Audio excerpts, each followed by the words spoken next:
Hi everyone, good morning. Welcome back to my channel. Video शुरू हो उससे पहले मैं यहाँ पे आराम से बैठ के आप लोगों को थैंक यू बोलना चाह रही थी। लास्ट 2 वीडियोस से आप लोगों ने जितना प्यार, जितना कॉन्ग्रेचुलेशन, बेस्ट विशेस हम लोगों को भेजा है, उससे हम बहुत ही ज़्यादा ब्लेस्ड एंड ओवरवेल्म फील कर रहे हैं। यूट्यूब पे ना एक यही जरिया है कि आप कमेंट करते हैं, मैं कमेंट के रिप्लाई करती हूँ, या फिर बिना रिप्लाई के भी मैं अपनी वीडियोस में उन चीज़ों का जवाब देती हूँ या आप लोगों से कम्युनिकेट करती हूँ। यही एक साधन है कम्युनिकेशन का।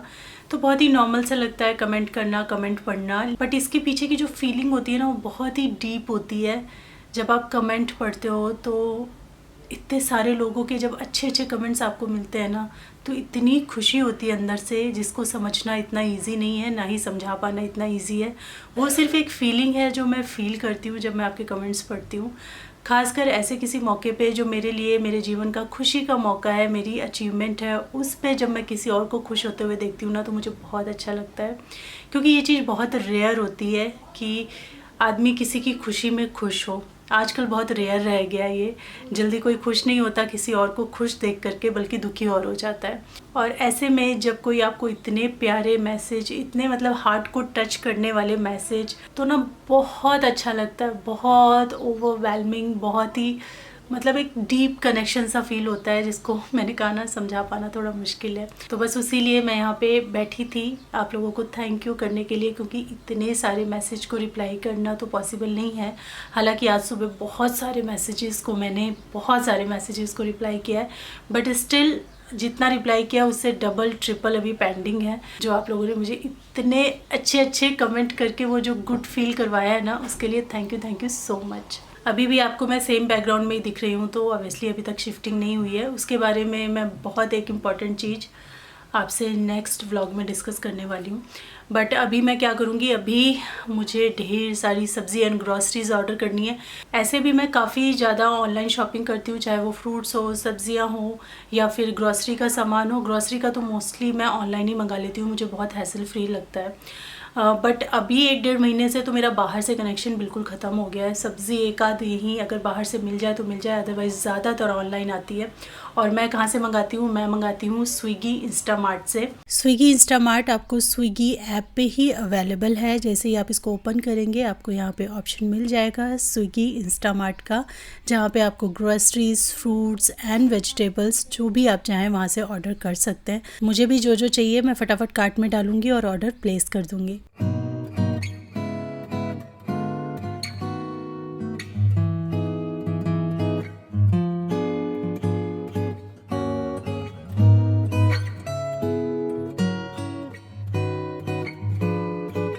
तो ऑर्डर तो मैंने कर दिया है प्लेस, और इसमें दिखा रहा है 10 से 15 मिनट के अंदर मेरे घर मेरा ऑर्डर पहुंच जाएगा। तो ये सबसे अच्छी बात है, आराम से अपने कंफर्ट में बैठे बैठे आप ऑर्डर कर लो।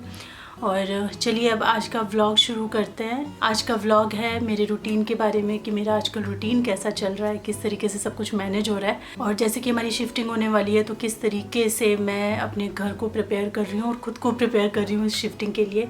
तो चलिए आज की वीडियो स्टार्ट करते हैं। मैं आपको मिल रही हूँ इवनिंग टाइम में, और इस टाइम मैं आई हूँ अपने न्यू हाउस में। किस लिए? तो अपनी वीडियो अपलोड करने के लिए। तो जी हाँ, लाइफ कुछ ऐसी ही चल रही है, आधी इधर आधी उधर। वाईफाई, डिश एंटीना, हर चीज़ हमने इधर शिफ्ट करवा दी है, लेकिन शिफ्टिंग अभी हमारी, मतलब हम शिफ्ट नहीं हुए पूरी तरीके से। तो काम मैं सारा ऊपर करती हूँ, फिर मुझे अपलोड करने के लिए वीडियो यहाँ आना पड़ता है, वो भी पूरा ताम झाम के साथ। अपना लैपटॉप वगैरह तो लेकर आती हूँ, साथ में यहाँ पे राउटर भी फिक्स नहीं किया, तो हर बार जब भी मुझे नेट यूज़ करना होता है, मैं राउटर को फिक्स करती हूँ, ऑन करती हूँ, फिर यूज़ करती हूँ, तो आधे घंटे का प्रोसेस ज़्यादा हो जाता है। तो जस्ट अभी मैं आई थी, वीडियो में पोस्ट कर चुकी हूँ, और आप लोगों के जो कमेंट्स हैं जो आ रहे हैं उनको मैं रीड कर रही हूँ, पढ़ रही हूँ। तो बीच बीच में आप मेरे चेहरे पे बार बार छोटी सी स्माइल देख रहे होगे, वो तभी आ रही है जब मैं कोई कमेंट पढ़ रही हूँ। तो बीच बीच में मैं मुस्कुराने लगती हूँ, और ये चीज़ मैंने अभी जब अपने आप को इस सिचुएशन में फ़िल्म किया है ना, तब मैं समझ पाई हूँ। क्योंकि आप अपने आप को देख नहीं पाते हो ना, मुझे नहीं पता था, मैं ऐसे मुस्कुराती रहती हूँ बीच बीच में।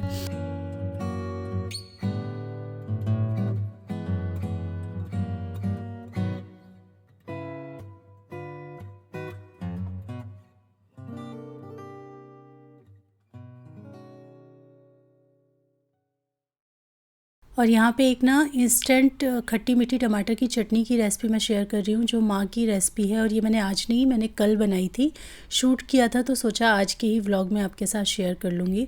ये ताज़े ताज़े एकदम फ्रेश टमाटर डिलीवर हुए थे, तो इनको देख करके ना पापा का टमाटर की चटनी खाने का मन हो गया, वो भी माँ के हाथ की। तो उन्होंने बोला बेटा तुम तैयारी कर दो, माँ बनाएंगी, उन्हीं के हाथ की तुम एक बार खा के देखना, बहुत अच्छी बनाती हैं। हालाँकि मैंने पहले खाई हुई है, बट पापा ने एकदम जिद लगा दी कि मुझे खानी है टमाटर की चटनी। उनको ना टमाटर बहुत अच्छे लगते हैं, चाहे वो आप उनको गैस पे पका करके जो हाथ से मसल के चटनी बनाते हैं वो दो, या ये वाली खट्टी मीठी चटनी दो, या किसी भी सब्ज़ी में वो टमाटर खाना बहुत पसंद करते हैं। तो जब ये फ्रेश टमाटर उन्होंने देखे ना, तो उनसे रहा नहीं गया, उनको मन कर गया मीठी चटनी खाने का। तो माँ ने बोला फटाफट काटो और लगे हाथ में बना देती हूँ। तो यहाँ पे 3 या 4 आई थिंक मैंने टमाटर लिए थे, उनको बिल्कुल छोटा छोटा कट कर लिया है। और एक कढ़ाई या किसी भी पैन के अंदर सरसों का तेल ले लीजिए, अच्छे से उसको पका करके उसमें ढेर सारी सूखी लाल मिर्च आप ऐड कर दीजिए। उसके बाद जाएगा थोड़ा जीरा, और ये माँ ही बना रही हैं और वो अपने तरीके से बना रही हैं। और जीरा जो है और कोई भी तड़का वो थोड़ा ज़्यादा उसको पकाती हैं, मतलब थोड़ा सा ज़्यादा जलाती हैं, और सच में खाने का फ्लेवर अलग अलग आता है।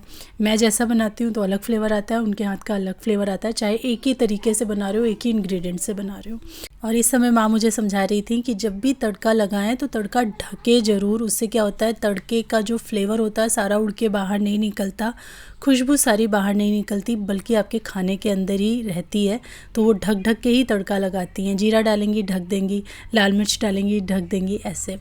तो अभी जो तड़का है वो अच्छी तरीके से हो गया था, फिर टमाटर ऐड कर दिए हैं और बस ढक दिया है इसको। बीच बीच में हम इसको चलाते भी रहेंगे। ऐड कर दिया है यहाँ पे सॉल्ट। यहाँ पे ना कोई पानी वानी हमने यूज़ नहीं किया है, एकदम फ्रेश टमाटर थे ना, तो उनका रस इतना ज़्यादा निकल के आया है, जैसे लग रहा है कि खूब सारा पानी यूज़ किया हुआ है। और बहुत जल्दी से ये टमाटर बिल्कुल गल के हो गया तैयार।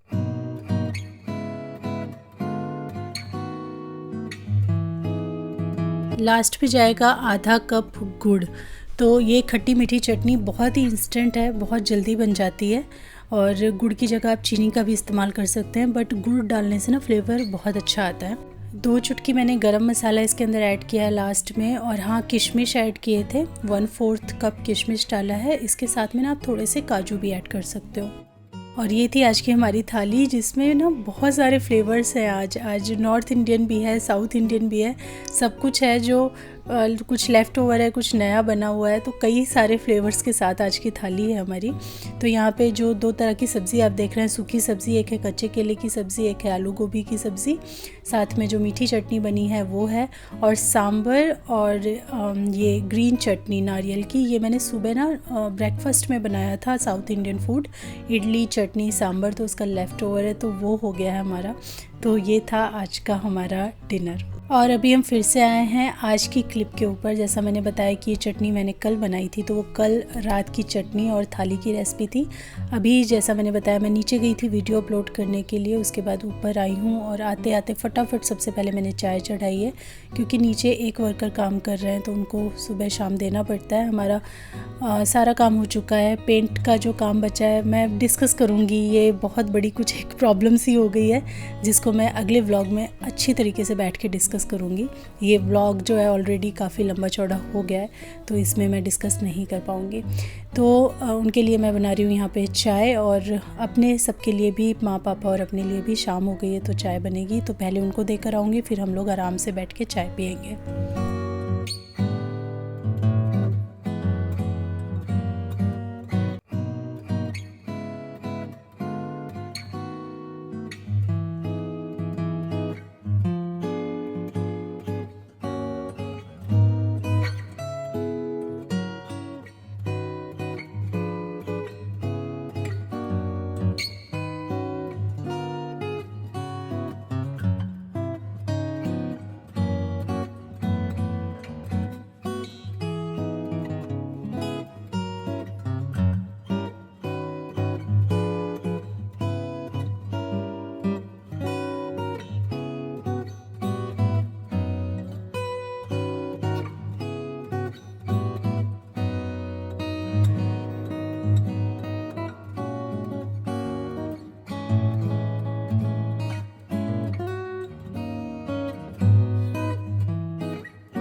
मैं और माँ आराम से बैल्कनी में बातों के बताशे फोड़ते हुए चाय की चुस्की का आनंद ले रहे हैं और साथ में स्नैक्स खा रहे हैं। जो गिठिया होता है ना, हल्दीराम का आता जो मैंने दिखाया, वो माँ को बहुत बहुत पसंद है, इवन मुझे भी बहुत पसंद है।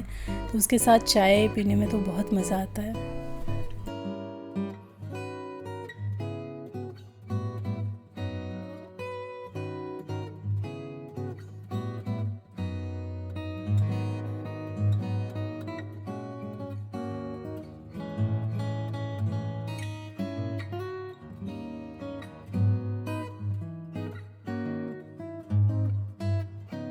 कई बार ऐसा होता है ना कि आप चीज़ें अलग अलग ख़रीदते हो, लेकिन जब वो चीज़ें अलग अलग टाइम पे ख़रीदी हुई एक साथ मिल जाती हैं तो ऐसा लगता है कि एक ही टाइम पे एक ही समय पे ख़रीदी गई हैं।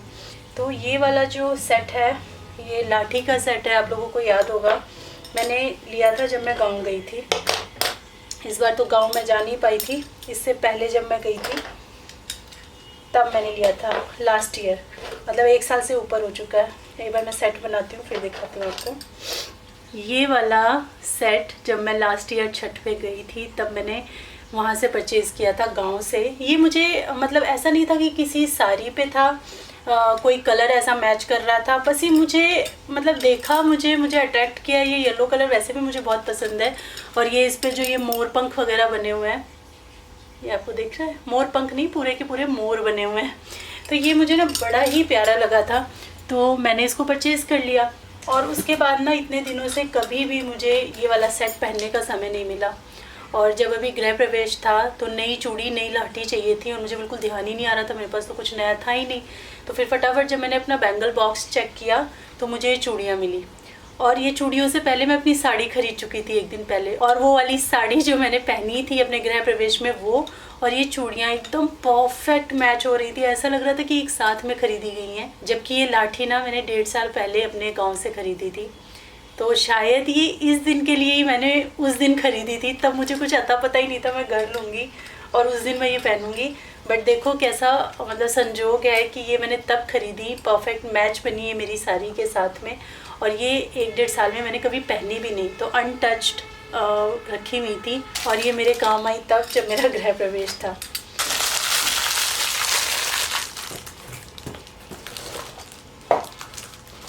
और ये वाली पर्पल वाली चूड़ियाँ भी मैंने इसी के साथ खरीदी थी। तो ये तो मैंने अपने साड़ी के सेट के साथ ख़रीदा था। इन्हीं को ख़रीदने में गई थी तो मुझे ये पसंद आ गई थी, तो मैंने बाय कर लिया था। ये देखो, इसमें 3 कलर हैं, पिंक, पर्पल एंड येलो। ये सारी लाठी हैं, ये सब गांव की हैं।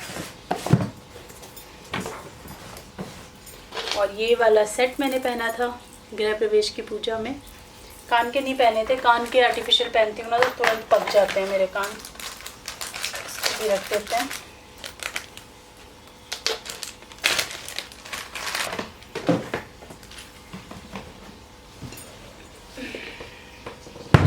और अभी मुझे याद आया तो मैं बता देती हूँ।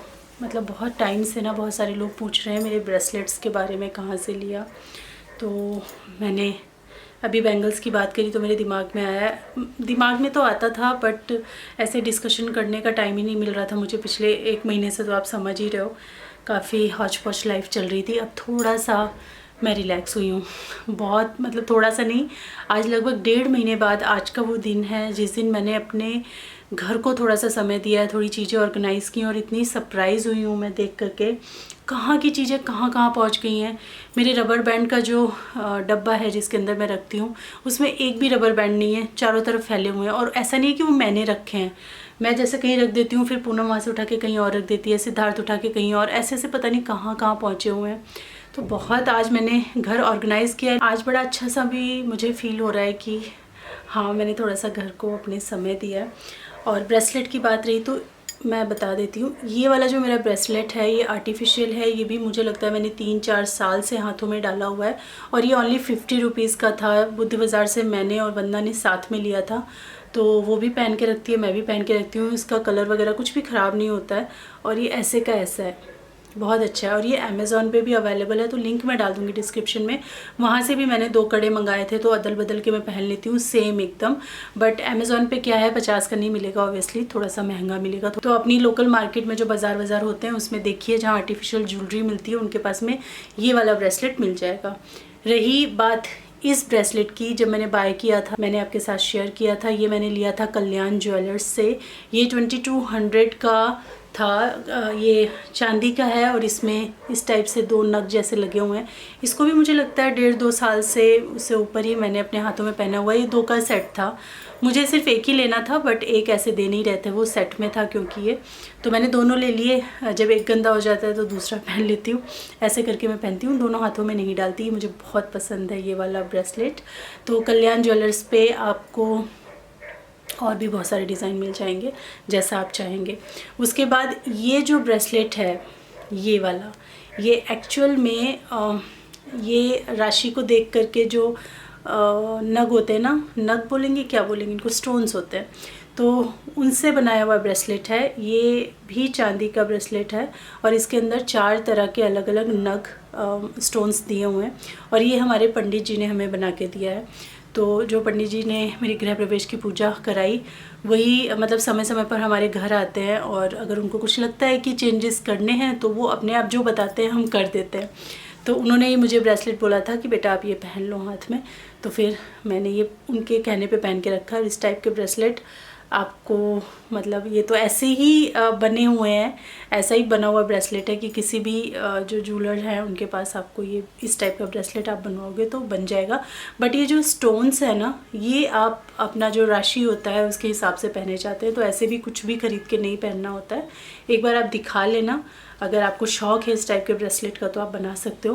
बाकी मैं आपको सच बताऊं तो मुझे ये ब्रेसलेट उतना पसंद नहीं है। इसमें एक बहुत ही मैनली वाइब है, मतलब गर्लिश मुझे नहीं लगता है, बट क्योंकि वो यही बनवा के लाए थे तो मैंने पहन लिया, और पहनते पहनते अब मुझे अच्छा भी लगने लगा है। शुरुआत में मुझे थोड़ा बड़ा मोटा मोटा सा चैन जैसे जेंट्स लोग पहनते हैं वैसी लग रही थी, बट अभी ठीक है, पहनना है तो बस पहन के रखा हुआ है बस। तो ब्रेसलेट के बारे में मैंने बता दिया। ऐसा लग रहा है जैसे बोझ दिल का कुछ हल्का हुआ। इतने दिन से मैं सुनते जा रही थी बताओ बताओ बताओ बताओ, और मैं बता नहीं रही थी, तो मुझे ऐसा लग रहा था कुछ रखा हुआ है बोझ, आज हल्का हो गया। तो मम्मी पापा आ गए हैं अभी जस्ट घूम करके, नीचे घूमने गए थे। सिद्धार्थ अभी भी खेल रहा है बाहर, मैं अकेली थी तो काफ़ी कुछ मैंने फटाफट काम निपटाया। अब मैं डिनर बनाने जा रही हूँ, जो कि बहुत सिंपल बनने वाला है। दिन भर से आज रोटी खाई है तो राइस बनने वाले। उस दिन जब मैंने छोले बनाए थे ना, तो उबालने से पहले ही मुझे ऐसा एहसास हुआ कि छोले थोड़े ज़्यादा हो गए हैं भिगोने में, तो मैंने 1 कप तक छोले, भीगे हुए छोले निकाल करके अलग रख दिए थे, और आज उनको मैं बनाने जा रही हूँ बहुत ही सिंपल तरीके से। ऑब्वियसली इतने छोले में पूरे परिवार का खाना नहीं हो पाएगा, तो इसमें एक ट्विस्ट मैं लाने वाली हूँ। अभी फ़िलहाल मैंने छोले के साथ नमक, लौंग, इलायची और थोड़ा सा बड़ी इलायची और तेज़पत्ता डाल करके उसको उबलने के लिए चढ़ा दिया है। दूसरी तरफ मैं इसका एक मसाला बना रही हूँ। यहाँ पे प्याज, टमाटर, अदरक, लहसुन सब कुछ मैं एक ब्लेंडिंग जार में डाल करके अच्छे से ग्राइंड कर लूँगी। कढ़ाई में लिया है यहाँ पे थोड़ा सा सरसों का तेल, जिसके अंदर ऐड करेंगे हम हींग, थोड़ा सा जीरा भी ऐड करेंगे इसके अंदर, हल्की सी हल्दी हम तेल में ऐड कर देंगे। ऐसा करने से जब आप इसमें ये मसाला डालते हो ना, प्याज टमाटर वाला, तो ये फिर बाहर छटकता नहीं है, बल्कि थोड़ा सा कंट्रोल में रहता है, बैलेंस रहता है। तो थोड़ा सा हल्दी, थोड़ा सा लाल मिर्च भी अगर डालते हैं उससे कलर बहुत अच्छा आता है। तो मैंने सिर्फ हल्दी डाला है, उसके बाद ये मसाला डाल दिया है, नमक ऐड कर दिया है, और बस इसको थोड़ा ढक करके थोड़ा खुला आप भून लीजिए इस स्टेज तक। आप यहाँ पे देख सकते हो कि साइड में से तेल जो है थोड़ा थोड़ा दिखने लगा है। अभी हम इसके अंदर ऐड कर देंगे मसाला। तो ये चना मसाला है MDH का, साथ ही मैंने थोड़ा सा इसमें धनिया का पाउडर भी ऐड किया है।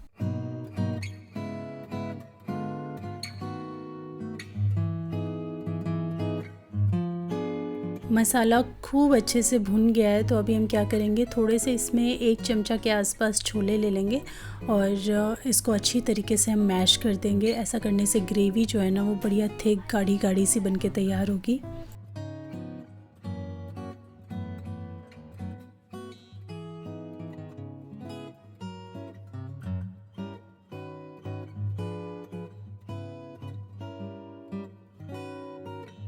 हम यहाँ पे थोड़ा सा गरम मसाला भी ऐड कर रहे हैं, साथ ही नमक पानी आप यहाँ पे एडजस्ट कर दीजिए। 200 ग्राम ना मैंने पनीर ले लिया है। मैंने कहा कि इतने छोले में तो होगा नहीं, लेकिन अगर हम इसके साथ पनीर ऐड कर देंगे तो ये पनीर और छोले की बहुत अच्छी सी सब्ज़ी बन के तैयार हो जाएगी। खाने में तो यमी लगेगी ही और फिर हमारे सब के लिए ये प्रॉपर हो जाएगा। तो या तो आप पनीर की जगह आलू इसमें ऐड कर दीजिए। आलू छोले भी बड़ा अच्छा कॉम्बिनेशन है, सब्ज़ी की तरह बनाएंगे तो बड़ा अच्छा लगता है, या फिर आप इसमें पनीर ऐड कर दीजिए। तो बस पानी नमक जैसे मैंने कहा एडजस्ट करके और इसको अच्छी तरीके से हम उबाल लेंगे। लास्ट में कसूरी मेथी आप इसमें ऐड कर दीजिए बढ़िया से फ्लेवर और खुशबू के लिए, और थोड़े से हरे धनिया के पत्ते भी मैंने इसमें ऐड किए हैं। और आज का हमारा डिनर यही था, छोले और पनीर की बढ़िया सी सब्ज़ी। इसके साथ में मैंने राइस बनाए थे, जिसका फाइनल क्लिप लेना मैं भूल गई, बिल्कुल दिमाग से ही उतर गया, बट रेसिपी तो आपको मिल ही गई है। अब ये आ गया है नेक्स्ट डे, तो इसमें मैं अपनी कुछ तैयारियां कर रही हूँ। हालांकि हम काफ़ी कुछ कर चुके हैं, घर में मेजर डिक्लटर चल रहा है, तो काफ़ी कुछ सिद्धार्थ के रूम का किया, उसकी अलमीरा का किया। आज मैं अपने बेड का डिक्लटर भी करने जा रही हूँ, साथ ही साथ अपनी साड़ीज़, ब्लाउज़, उन सारी चीज़ों को बहुत अच्छे से ऑर्गेनाइज़ करने वाली हूँ। सारी ऑर्गेनाइज़ करने के लिए मेरे पास जो वो चेन वाले कॉटन के कपड़े वाले जो बैग्स हैं वो मुझे बहुत अच्छे लगते हैं। एक जगह सारी साड़ीज़ आपकी हो भी जाती हैं, और बॉक्स के अंदर एक छोटा सा सेक्शन सी थ्रू है, जिससे आप पता लगा सकते हो बाहर से ही देख के कि कौन सी साड़ीज़ आपने रखी हैं। तो बेड खोल करके इसमें से एक तो सबसे पहले मैंने निकाले पेपर। हमारे पास पेपर का खजाना है, एक मुझे लगता है सूटकेस भर के पेपर इकट्ठे हैं, जो कि मैं पिछले कई सालों से हस्बैंड से बोल रही हूँ, क्योंकि मुझे पता है पेपर का जो डिक्लटर है वो 2 लोगों का एक साथ बैठ के हो तभी अच्छा है। क्योंकि कुछ चीज़ें मुझे नहीं समझ में आएंगी कि ये किसका पेपर है, कुछ चीज़ें उनको नहीं समझ में आएंगी कि ये कौन सा पेपर है। तो मैं कब से सालों से बोल रही हूँ कि हमें पेपर को डिक्लटर करना बहुत ज़रूरी है, सुनते ही नहीं है। मुझे लगता है सबके हस्बैंड्स ऐसे होते ही हैं, कुछ चीज़ें वो सुनते ही नहीं हैं। तो आज मैंने कहा आज तो होगा ही होगा। तो बेड में से जो भी सारे इंपॉर्टेंट डॉक्यूमेंट्स, जितने भी पेपर हमने काफ़ी सारे सालों से इकट्ठे करके रखे हैं, वो सारे मैंने निकाल के रखे कि आज चाहे 12 बजे 1 बजे पेपर को तो आज हम डिक्लटर करेंगे ही करेंगे। और लास्ट में मैं आपको जो डिक्लटर करके हमने पेपर्स निकाले हैं वो दिखाऊंगी ना, तो आप चौंक जाओगे। और सिद्धार्थ के रूम से जब हमने डिक्लटर किया था तो लगभग उतना ही पेपर हम उसके रूम से निकाल चुके हैं। उसमें मोस्टली उसका सामान था सिद्धार्थ का, उसमें ज़्यादा हमारा नहीं था, बट अभी जो मैं डिक्लटर करूँगी वो हमारा है। अभी मैं अपनी सारी साड़ियाँ, सूट, ये सब अलग अलग सेक्शन में कर रही हूँ। जैसे कि फेस्टिव वेयर होता है तो हस्बैंड मेरा और सिद्धार्थ का, हम सब लोग एक साथ पहनते हैं, फिर मैं उनको अच्छे से फ़ोल्ड करके या फिर आयरन करवा के एक ही जगह कई बार रख देती हूँ। तो अभी मैं क्या कर रही हूँ, जो मेरी हैवी साड़ीज़ हैं उनको अलग कर रही हूँ, जो मेरी लाइट साड़ीज़ हैं उनको अलग बॉक्स में कर रही हूँ, सिद्धार्थ की जो फेस्टिव वेयर है उनको अलग मैं कर रही हूँ, और हस्बैंड के अलग कर रही हूँ। तो इस तरीके से सारा मैंने सेग्रीगेट कर लिया है। अब जब मुझे शिफ्टिंग करनी होगी तो मुझे बस यहाँ से सामान निकालना है और वापस जाके वहाँ पे बेड में डाल देना है। अब मुझे ऑर्गेनाइज़ करते समय ये नहीं सोचना पड़ेगा कि ये ठीक से ऑर्गेनाइज़ नहीं है। तो अभी मेरे पास यहाँ टाइम है तो मैं ये कर ले रही हूँ। तो मुझे वहाँ पे ना डिक्लटर नहीं करना पड़ेगा, मुझे बस यहाँ से सामान उठा के वहाँ रखना पड़ेगा। तो इस सोच के साथ मैं यहाँ पे काम कर रही हूँ। बाकी कुछ चीज़ें ऐसी होंगी जो वहीं जाके पता चलेंगी कि हाँ ये मेरे यूज़ की नहीं है, तो उसको वहाँ डिक्लटर कर दिया जाएगा। बट अभी जितना मेरे से हो पा रहा है मैं यहाँ से सब कुछ अलग अलग करके सेग्रीगेट करके रख रही हूँ।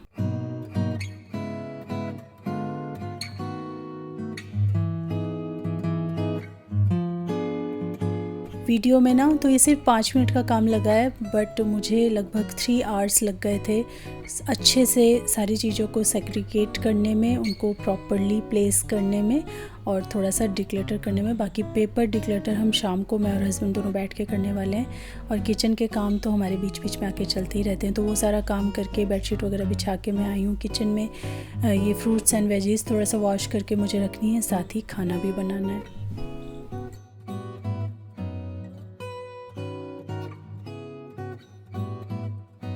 और ये है वो पेपर का पहाड़। कितने सारे पेपर, मुझे लगता है कम से कम 3 kgs के आसपास ये सारे पेपर हमने हटाए आज। 3-4 बैग भर के पेपर्स थे जो आज हमने अपने घर से हटा दिए, जिनका कोई काम नहीं था बट वो ऐसे ही हमारे पास पड़े हुए थे। तो यही थी आज की वीडियो। होपफुली आप लोगों को थोड़ा सा कुछ आइडिया मिला होगा कैसे मेरे घर का भी रूटीन चल रहा है और आपको वीडियो पसंद आई होगी। अगर अच्छी लगी है तो वीडियो को लाइक ज़रूर कीजिएगा, शेयर कीजिएगा फ्रेंड्स एंड फैमिली के साथ में। बाकी मैं मिलती हूँ आपसे एक और इंटरेस्टिंग वीडियो के साथ। तब तक के लिए thanks for watching, take care, bye bye.